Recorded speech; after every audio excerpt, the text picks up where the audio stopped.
Oui, beaucoup de gens depuis la pandémie ont se retrouvés face à des situations anxiogènes, stressantes, insécurisantes, et avec pas mal d'isolement aussi. Et l'alcool peut apparaître dans ce contexte vraiment comme une forme de médicament, de solution. Sauf que comme on boit beaucoup plus chez soi et beaucoup moins à l'extérieur ou dans un contexte d'ailleurs plus festif et peut-être plus valorisant et amusant, on se retrouve peut-être à renforcer son isolement avec un risque aussi de prendre de nouvelles habitudes qui peuvent plus facilement rester et nous amener à un risque de dépendance. Et en plus, comme l'alcool, surtout quand il est pris régulièrement, il peut devenir plus dépressogène, plus anxiogène et peut amener des troubles du sommeil. Donc on peut rapidement être pris dans un cercle vicieux à ce niveau-là.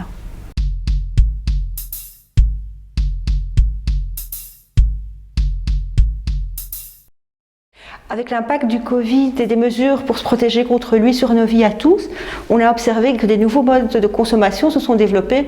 Notamment, il y a eu au début beaucoup d'apéros en ligne et beaucoup de personnes ont gardé des nouvelles habitudes de consommer via des systèmes digitaux avec l'un ou l'autre ami, à faire des soupers ensemble accompagnés de consommation. Il y a eu d'autres changements qu'on a pu voir.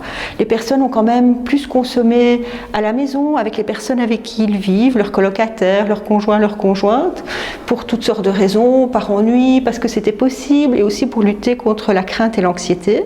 Par contre, il y a aussi des personnes qui ont moins bu qu'avant, parce qu'avec le confinement et les mesures de confinement partiel qui ont suivi, il y a quand même toute une consommation festive, sociale, récréative qui a pratiquement disparu de notre société, et donc une forme de tentation.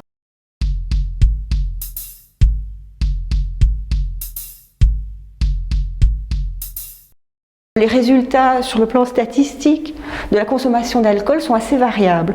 Une majorité des personnes n'a pas augmenté sa consommation, mais une forte minorité de 20 à 30% des personnes suivant les études ont bu plus, et 20 à 30% des personnes suivant les études ont bu moins. Certains en ont même profité pour arrêter, puisque cette forme d'isolement et aussi la crainte du Covid ont poussé beaucoup de personnes à essayer d'adopter un mode de vie plus sain. Moins boire, faire plus de sport, essayer de se nourrir de façon plus saine. Et donc on constate cet effort aussi, et donc ça peut être aussi, les circonstances actuelles, l'occasion d'essayer de faire un changement. Et on constate des changements finalement en période de crise, positifs ou négatifs, parce que les crises nous permettent de nous poser des questions sur nous-mêmes. Et donc pour certains, cette situation de crise a été l'occasion d'un changement favorable, notamment par rapport à la boisson.